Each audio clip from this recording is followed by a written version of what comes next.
أنا النهاردة عندي كلمة عايزة أقولها لأي حد بيصنع محتوى على السوشيال ميديا، سواء بقى الحد ده بقى مشهور مش مشهور، بيعملوا للتسلية، بيعملوا علشان يدي معلومة، بيعملوا علشان يفيد حد، بيعملوا علشان الساتسفاكشن الشخصي بتاعه.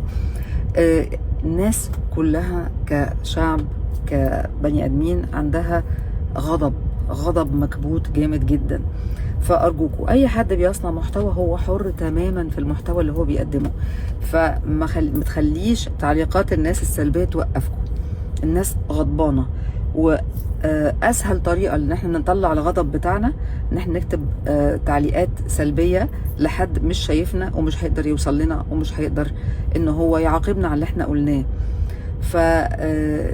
أنا واحدة من الناس اللي بصنع محتوى، وأحيانا كتير بيجي تعليقات مش لطيفة، فانا بنصح اي حد بيعمل زيي انه يعمل زيي. التعليق اللي مش عاجبني انا بعمله ديليت، والشخص اللي بيكرر التعليقات دي نعمل له بلوك. فسهله بجد، لكن محدش ابدا ياخد الموضوع على صدره كده وعلى مراوحه ويبتدي بقى يتضايق، ولا يبتدي بقى يخش في سجال مع حد هو كل غرضه ان هو يضايقك.